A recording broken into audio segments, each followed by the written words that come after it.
당신에게서 그리스도의 향기가 납니다. 아멘.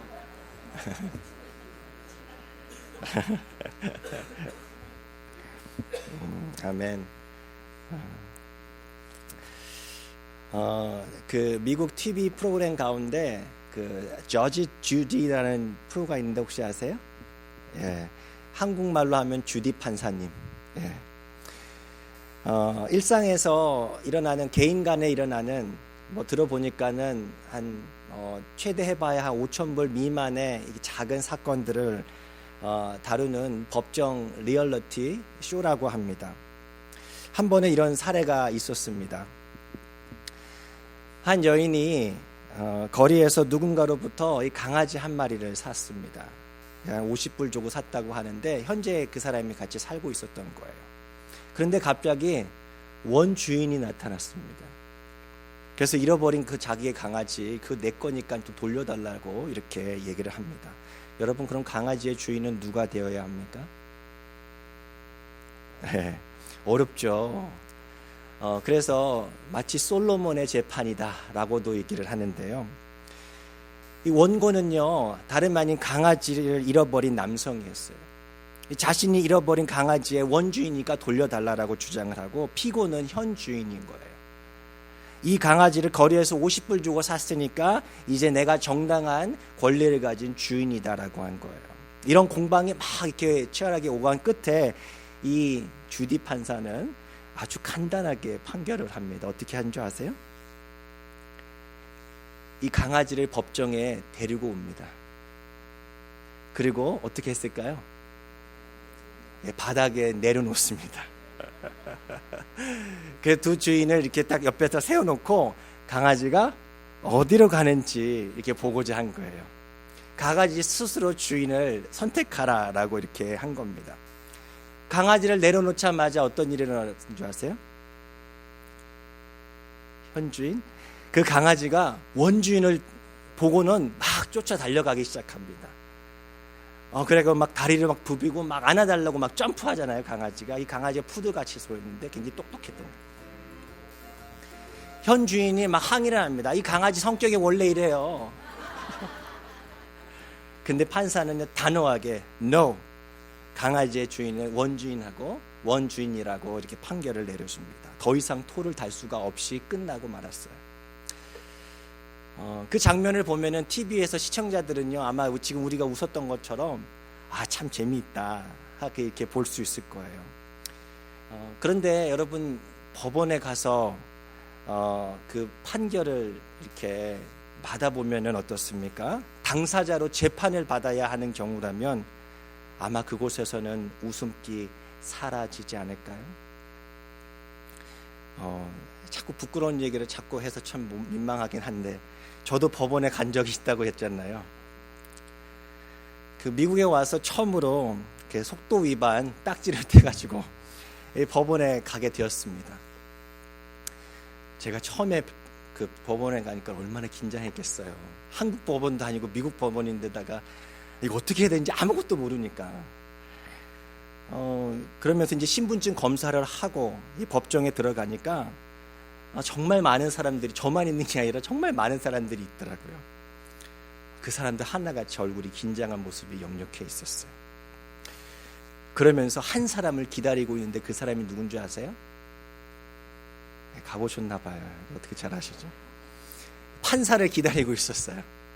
그리고 판사가 딱 그 법정에 들어서자 어떻게 합니까? 어떻게 잘 아시죠? 다들 가보셨나 봐요. 유니폼을 입은 한 남성이 Arise 이렇게 하면서 다 일어나는 거예요. 그 중에 한 사람도 예외가 없이 다 일어났습니다. 그리고 나서 이렇게 착석을 하고 그러면서 무슨 일이 일어나는가? 한 사람 한 사람의 이름이 호명이 돼서 판사 앞으로 불려나갑니다. 그 판사는 가만히 앉아있고 불려나간 사람은 그 앞에서 이렇게 판결을 받았습니다. 유죄 혹은 무죄 판결을 그곳에서 받았어요.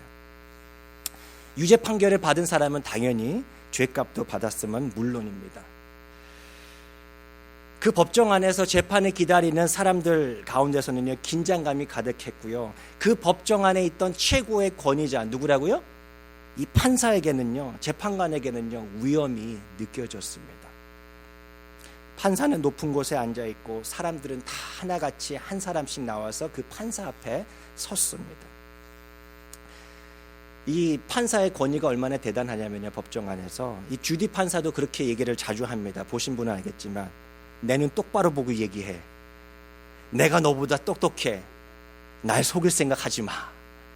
판사 앞에 쓰면은요, 아무도 거짓말을 못할 것 같이 그런 위험이 느껴졌다라는 거예요. 오늘 백투 베이식 네 번째 마지막 시간으로 오늘 우리가 생각해 볼 주제는 재판장 하나님입니다.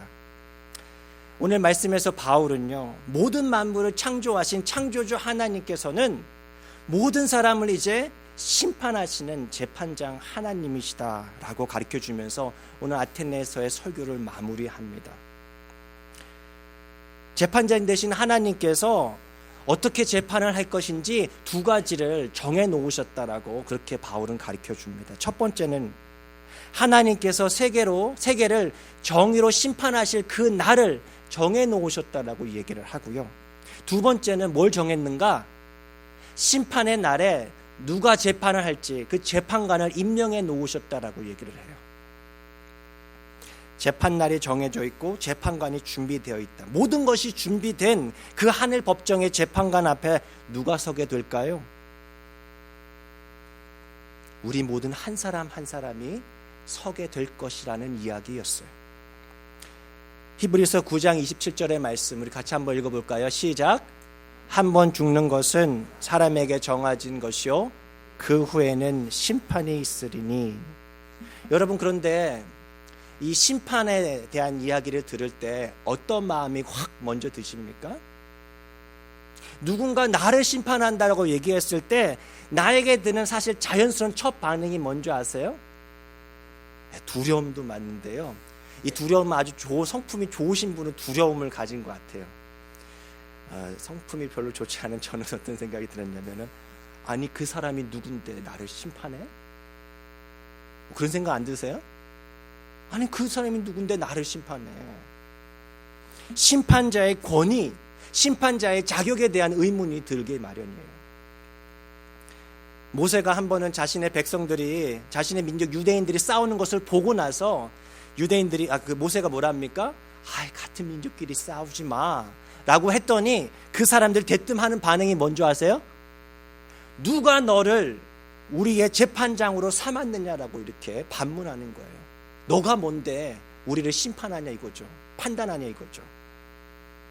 모세의 심판자로서의 그 권위에 대해서 질문한 거예요. 당연한 반응인 거예요. 그렇다면 우리를 그 심판하시게 되는 재판관으로서의 그 권위는 누가 그러한 권위를 가질 수 있을까? 의롭고 공정한 재판장이 되기 위해서는 무엇이 필요할까? 한번 오늘 말씀을 보면서 배우게 되었는데요. 첫 번째는 이거예요. 우리의 재판관이 될 그분은요, 우리에 대해서 잘 알아야 됩니다. 그래야지 공정하지 않습니까? 여러분, 축구 좋아하세요? 축구 심판은 누가 하시는 줄 아세요, 보통? 네? 오랫동안 축구를 했던 사람들이 당연히 축구 심판할 수 있는 거 아니에요? 태권도 심판은 누가 할까요? 우리 오늘 안 오셨나? 안 오셨네요. 네. 어디 가셨다고요? 심판하러 가셨어요. 네. 네. 김 집사님께서 이 오랫동안 태권도를 하셔서, 다시 말하면 태권도를 그냥 책으로 이렇게 인터넷 보고 뒤져가지고 한 것이 아니라, 머릿속으로 안 게 아니라 실제 몸으로 배우셨기 때문에 이 국제심판으로 여기저기 막 불려다니시는 것 아닙니까? 근데 사실 제가 퀘스천 해볼 수 있어요. 저도 군대에서 태권도 조금 했는데 제가 심판하면 안 됩니까? 아무도 말씀 안 하세요. 네. 제가 아무리 원한다고 한들 저에게는요 그런 권위가 주어지지 않는 거예요. 왜요? 저는 태권도에 대해서 잘 모르기 때문에 그렇습니다. 누군가를 이해하고 판단할 수 있기 위해서는 어떻게 됩니까? 그 사람의 입장이 되어봐야 합니다. 예수님께서는요, 우리와 같은 사람의 몸을 입으시고 이 땅에 태어나셔서 사셨어요. 그리고 죽으셨어요. 그래서요, 예수님께서는요, 우리를 너무나 잘 알고 계세요. 참 좋은 게 뭔지 아세요?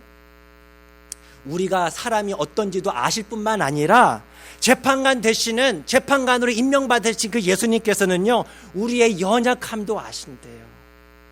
그래서 동정해 주신대요.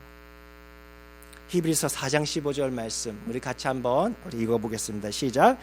우리에게 있는 대제사장은 우리의 연약함을 동정하지 못하실 리가 아니요 모든 일에 우리와 똑같이 시험을 받으시니로되 죄는 없으시니라. 아멘. 이 땅에 오셔서 우리의 몸을 입으신 그 주님께서는요, 우리를 너무 잘 아세요. 시험도 받으셨어요. 그래서 우리 인간들이 어떤 시험을 받는지도 너무 잘 아신다라는 거예요. 여러분, 그래서 예수님의 호칭인 그 메시아의 다른 이름이 뭔지 아세요? 인자라고 합니다. Son of Man이에요. 요한복음 27장에서 이렇게 예수님께서는 하나님께서 자신에게 어떻게 재판관으로 임명하시는지 이렇게 얘기하세요. 같이 읽겠습니다. 시작. 또 인자됨으로 말미암아 심판하는 권한을 주셨느니라. He gave him authority to execute judgment because he is the Son of Man. Son of God이라는 호칭은요, 예수님의 신성을 나타낸다는 말이면 Son of Man은요, 예수님의 인성을 나타내는 거예요. 우리 사람처럼 되셔서 우리를 너무 잘 아신다라는 거예요. 완전한 인간이 되셨기 때문에, 인간을 잘 아셨기 때문에 하나님께서는 예수님께 재판관이 될 권한을 주셨다라는 것입니다. 태권도 심판이 되기 위해서 태권도에 대해서 알아야 하는 것은 상식이에요. 근데 왜 알아야 되는 줄 아세요? 태권도에서 알아야지만 무엇을 잘했는지 무엇을 못했는지가 보이는 거예요. 저는요, 아무리 해도 저거는 1점, 저거는 2점 몰라요. 저 자세가 좋은지 안 좋은지 몰라요. 중요한 건 뭐예요? 재판관의 두 번째 자격은요, 그래서 심판할 사람들에 대한 지식뿐만 아니라 뭘 알아야 되냐? 그 사람들의 행할 일들에 대해서도 잘 알고 있어야 합니다. 그래야지 공정한 심판이 가능합니다. 그 일반 법정에서 아까 그 처음에 저지 주디 이야기를 했는데, 재판관이 판결을 내리기 전에 반드시 해야 되는 것이 있죠. 뭐죠? 증거를 가지고 이그제문을 해야 되잖아요. 증거 자료가 필요합니다. 증인과 증거물을 채택해야 하는 거예요. 재판의 성패는 결국에 뭐에 달려 있습니까? 저는 잘 모르지만 결국에는 증거에 달려 있지 않습니까? 제가 법정에 갔을 때, 판사 앞에 섰을 때 제가 저는 억울합니다, 잘못한 것이 하나도 없습니다라고 말할 수가 있었을까요? 없었을까요? 없었어요. 왜 그런 줄 아세요? 이미 저에 대해서 기록된 자료가 분명하게 서류가 판사 옆에 딱 갖고 있더라고요. 변명할 여지가 없어요. 마찬가지로요, 우리가 하늘 법정에 가면은요, 하나님은요, 대충 우리 한 사람 한 사람 보고 너 강인호 그 정도 살았으면 됐어, 잘했어, 좀 못 살았네, 그렇게 눈대중으로 이렇게 말씀하시지 않으세요. 사도 요한은요, 하늘 법정에 뭐가 있다고 얘기한 줄 아세요? 두 종류의 책이 있다라고 얘기를 합니다. 하나는 구원받은 자의 이름이 명단에 들어있는 생명의 책이고요, 다른 한 책은 책들이라고 얘기해요. 요한계시록에 보면은요, 아마 많은 것 같아요. 우리 모든 사람들의 행위를 기록한 책들이 있다라고 얘기를 합니다. 요한계시록 20장 12절 말씀에 이렇게 얘기하죠. 제가 읽어드리겠습니다. 내가 보니 죽은 자들이 큰 자나 작은 자나 그 보좌 앞에 서 있는데 책들이 펴 있고 또 다른 책이 펴 있으니 곧 생명책이라 죽은 자들이 자기 행위를 따라 책들에 기록된 대로 심판을 받으니, 하나님 앞에 가면 억울할 것 없어요. 다 하소연할 것도 없어요. 변명할 것도 없어요. 다 기록된 책이 있다라는 거예요. 공정하고 의로운 재판관이 되기 위해서는 사람에 대해서도 알아야 되고, 사람이 저지른 모든 숨은 일들, 그 남들 몰래 했던 그 모든 일들도 다 아는 것이 중요한데, 마지막으로 중요한 게 있어요. 세 번째, 재판관, 우리를 재판하실 재판관이 될 자격의 요건은 이것입니다. 법을 집행할 수 있는 권세가 필요합니다. 제가 앞에서 자꾸 이렇게 얘기하니까 민망한데, 스피드 티켓으로 법원에 간 적이 있다고 했잖아요. 그 판사가 저에 대해서 잘 알고 제가 한 일도 잘 안다라고 했을 때, 만약 판사가 저에게 유죄야 무죄야 라고 말만 하고 구형할 수 있는 그런 권세가 없다면 어땠을까요? 저는 겁낼 거 하나도 없을 거예요. 저 사람 말만 하네. 뭐 겁낼 게 뭐 있어요. 근데 만약에 너 스피드 넘어갔지? 벌금 150불, 벌점 3점이야 라고 그렇게 언도하면은요, 어떤 마음이 듭니까? 막 가슴이 막 미어져요. 별로 반응이 없으신 분도 계시겠지만 저는 되게 싫었어요. 무슨 얘기예요? 판사가 얘기한 그것에, 구형한 것에 법적인 효과가 있어야 된다는 거예요. 통지서가 날라오고 제 운전면허 기록부에 그 남겨지게 될 수 있는 그 권세가 판사에게 필요하다라는 거예요. 성경은요, 예수님께서 재판장으로 다시 오실 때 예수님께서는 우리 모든 사람의 행위에 따라서 심판하신다고 가르쳐 주시네요. 악인들은 영벌에, 의인들은 영생에 들어갈 것이라고 말씀을 해주세요. 예수님께서 이렇게 살리고 죽일 수 있기 위해서는요, 무엇이 필요합니까? 생명을 좌지우지할 수 있는 능력이 필요한 거예요. 다시 말해서 죽음을 이기신 자, 생명의 주인이 되셔야지만 우리 사람들의 심판주가 되실 수 있다라는 얘기를 하는 거예요. 그래서 하나님께서는요, 예수님을 임명하시고 나서 예수님에게 어떠한 자격이 있는지 내가 보여줄게 하면서 그 증거를 사람들에게 보여주었다라고 얘기합니다. 오늘 말씀 17장 31절 말씀인데요, 같이 읽겠습니다. 시작. 이에 그를 죽은 자 가운데서 다시 살리신 것으로 모든 사람에게 믿을 만한 증거를 주셨음이니라 하니라. 정리하면요, 재판장 되신 하나님은요, 우리 인간을 공의로 심판하시기 위해서 스스로 세 가지 자격 요건을 충족하셨어요. 그걸 보여주셨어요. 첫째로, 우리 인간을 이해하시기 위해서 인간이 되셨어요. 하나님, 인간이 되신 하나님.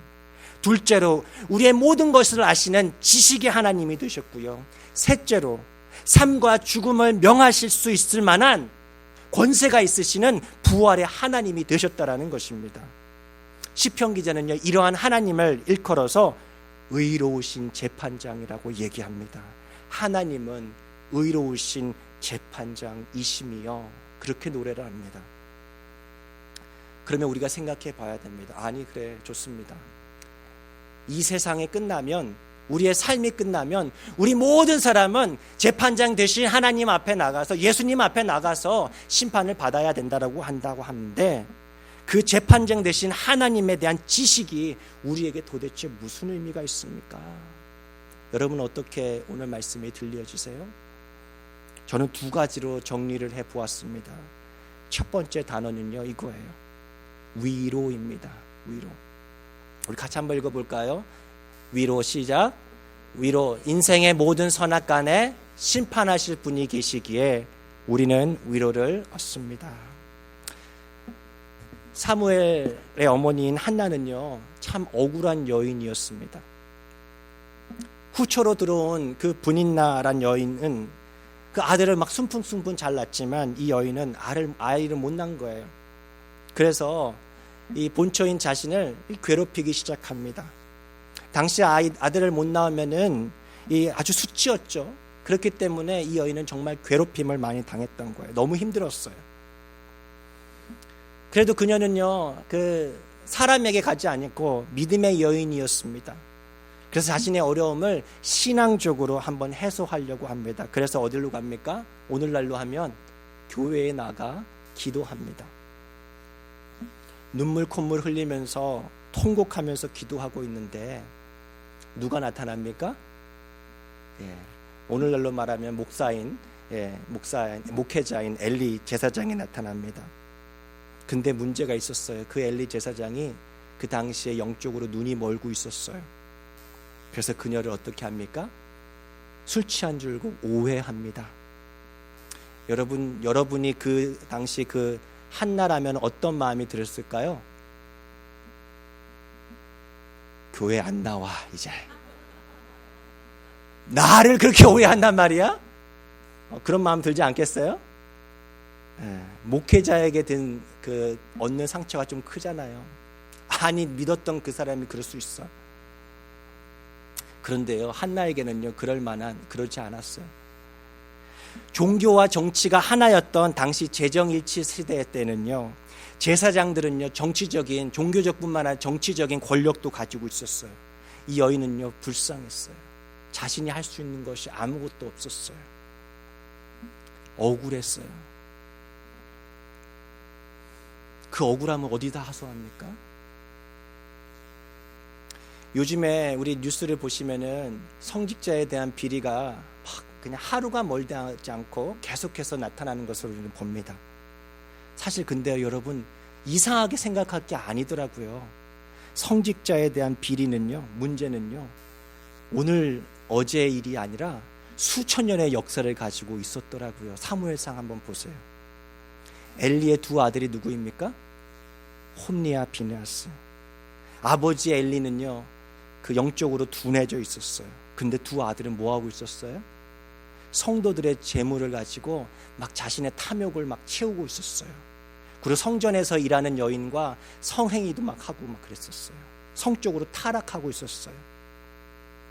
근데 사람들이 어떻게 합니까? 어떻게 할 수가 없다니까요. 너무 권위가 높은 거예요.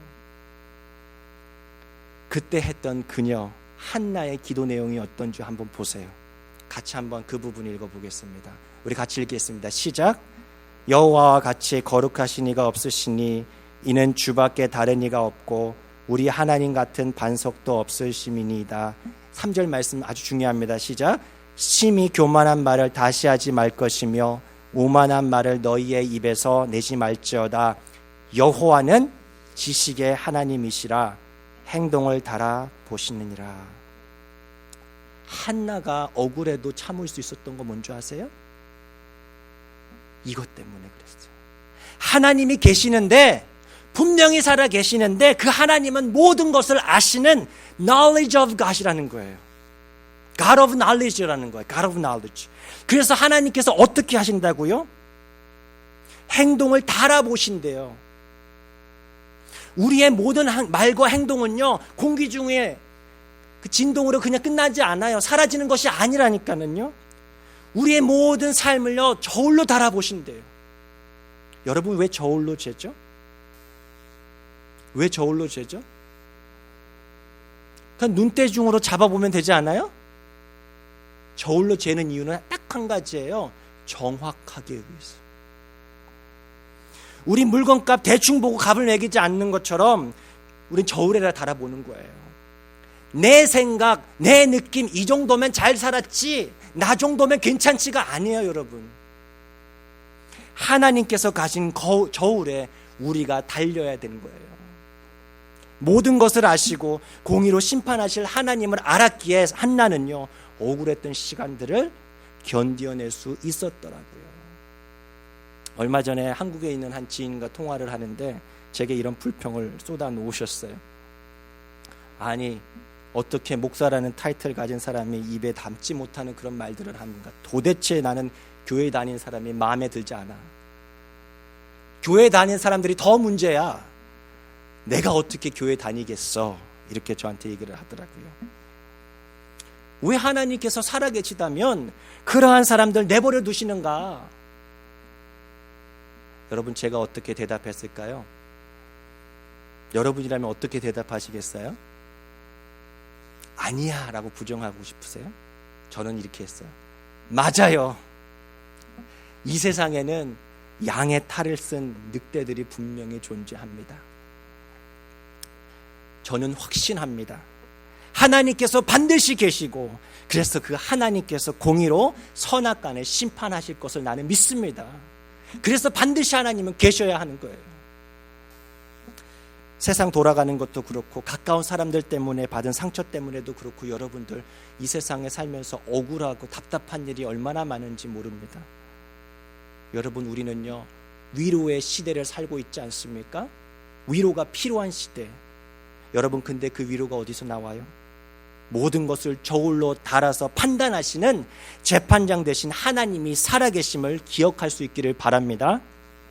그 하나님께서 우리의 억울함을 갚아주신다는 사실을 기억할 수 있기를 바랍니다.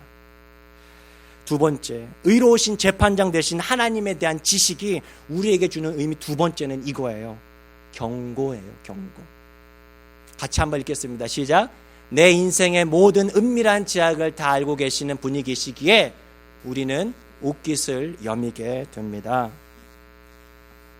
억울하고 답답한 일을 당했던 한나는요 모든 것을 아시는 지식의 하나님을 믿었을 때 그녀는 위로를 받고 기다릴 수 있었어요. 그 결과가 뭐였어요? 과연 하나님께서 자신의 기도를 들으셔서 사무엘을 주시고 사무엘을 들으니까 더 많은 자녀들을 허락해 주셨어요. 그래 그 사무엘을 통해서 이스라엘의 왕정 시대를 여는 아주 귀하게 쓰임을 받게 되는데 반면에 사무엘상에 나오는 중요한 첫 번째 인물이 누구냐면 그 엘리. 지식의 하나님을 경멸하면서 그 말씀의 경고를 가볍게 여겼던 엘리의 가문은 어떻게 된 줄 아세요? 말씀대로 패망하게 되어버려요. 엘리와 두 아들을 향해서 경고했던 하나님의 심판의 메시지는 이렇습니다. 같이 한번 읽겠습니다. 시작. 나를 존중히 여기는 자를 내가 존중히 여기고 나를 멸시하는 자를 내가 경멸하리라. 여러분 하나님 눈에 보이시나요? 하나님의 눈에 안 보이세요. 그래서 사람들은요 많이 오해합니다. 사람들의 눈만 피하려고 합니다. 그렇게 죄를 짓는 거예요. 하지만 지식의 하나님은요 다 보고 계세요. 오늘 예배를 시작하면서 우리 하나님께서 굽어 살피신다라고 얘기를 했는데요, 하나님께서 굽어 살피세요. 우리의 모든 은밀한 죄악을 알고 계세요. 여러분 이러한 지식의 하나님에 대해서 알고 계시다면은요 우리 어떻게 살아야 할까요? 이렇게 표현해 봤어요. 나를 판단하시는 그분의 기준에 따라서 살아야 합니다 라는 거예요. 같이 읽겠습니다. 시작. 나를 판단하시는 그분의 기준에 따라서 살아간다. 여러분 학교에 그 대학생들 여기 계시니까 학교에서 수업을 끝나면 학기 끝나면 뭐 합니까? 시험을 보죠. 시험 보고 나서 점수를 알려면 뭐 해야 돼요? 요즘에는요 이밸류에이션 해야 되잖아요. 교수님 이밸류에이션 하면 저 같은 경우는 제 성적도 안 보여주더라고요. 그래서 좀 잘 해줍니다. 혹시나 잘 줄까 봐. 농담이고요. 학교 수업을 끝나면 이밸류에이션을 해요. 또 이게 학교뿐만 아니라 인터넷 전기 막 문제로 전화를 하고 나서 상담을 받고 나면은요 끝날 때 뭐 하라고 해요? 투민이면 됩니다. 이발리에이션 좀 해달라고 그래요. 이렇게 서베이 좀 해달라고 해요. 심지어는 너무 귀찮은 게 뭐냐면 식당에서 제가 샌드위치 가게에서 샌드위치를 먹어서 제가 계산했어요. 제가 카운터가 거기 있는데 근데 집에 뭐가 날라온 줄 아세요? 이메일로 오늘 How was your experience? 하면서 그 이발리에이션 그 이메일이 날라와요. 요즘에는요 전화기 앱도 마찬가지더라고요. 앱에서 제가 뭐를 하나 사용하잖아요. 그럼 사용하고 끝날 때는 그냥 꺼지면 되는데 셧오프가 되면 되는데 뭐 하면 탁 뭐가 팝업이 되면서 뭐가 나요? How was your experience? 진짜 그렇더라고요. 요즘엔 다 해요. 근데 왜 그렇게 자꾸 이밸리에이션 받습니까? 그냥 자기들 마음대로 하면 되지 않습니까? 회사들이 이밸류 하시는 이유는요 다름 아니에요. 고객 잡으려고, 고객의 생각과 기준에 맞추어서 기업을 경영해서 좀 잘 해보려고, 성공을 좀 해보려고 하는 거 아닙니까? 한 칼럼니스트가 쓴 성공하는 기업이 되기 위해서 이래야 된다라는 그 얘기를 한번 제가 읽어본 적이 있어요. 이렇게 얘기합니다. 들어보세요. 고객의 좋은 소리, 나쁜 소리 모두 반영한 것뿐만 아니라 큰 목소리, 작은 목소리에도 귀 기울여야 한다. 여러분 우리는요 여기 계신 한 사람도 예외 없이 그런 고민하면서 살지 않으세요? 내가 어떻게 살아야지 인생을 성공할 수 있을까?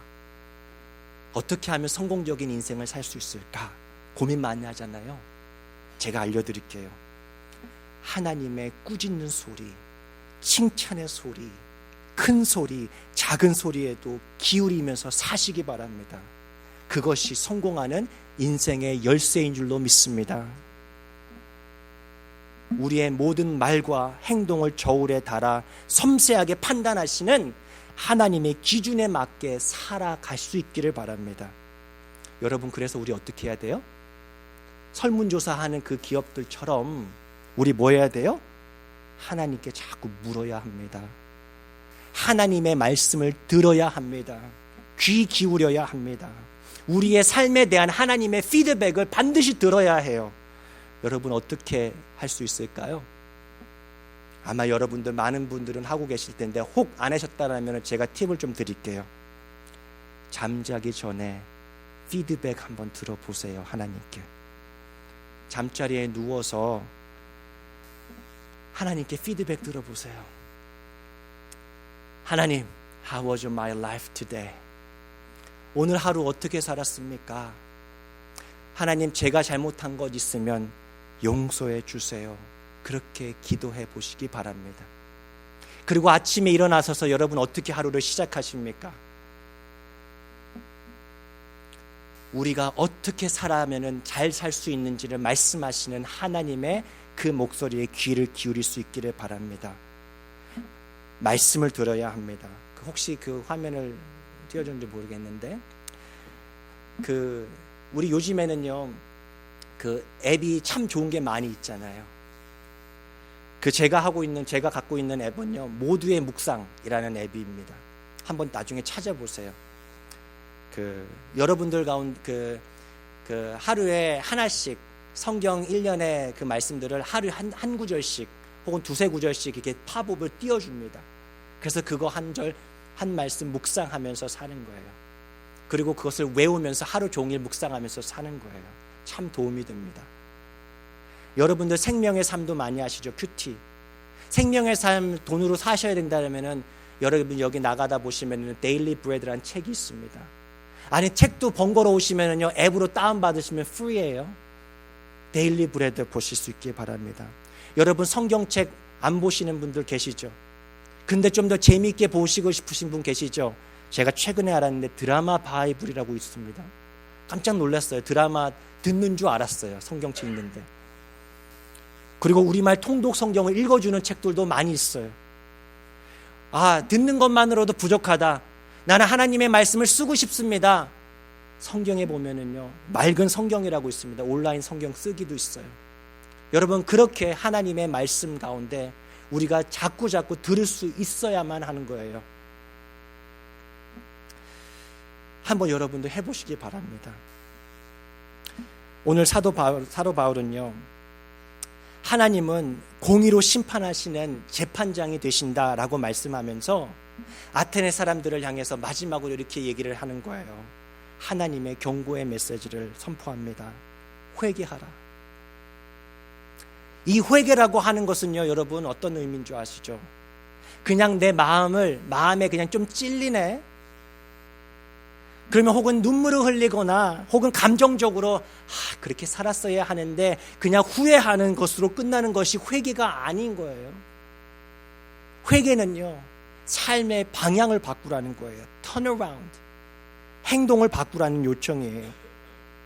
하나님의 말씀을 듣지 않고 귀를 막고 살아왔던 지난 과거의 삶을 돌이키라고 얘기를 하는 거고요. 하나님보다 돈을, 하나님보다 명예를, 하나님보다 지식을, 가족을, 세상의 피조물을 더 사랑했던 그 삶, 우상숭배의 삶에서 돌이켜라. 그것이 바로 회개하라라는 것입니다.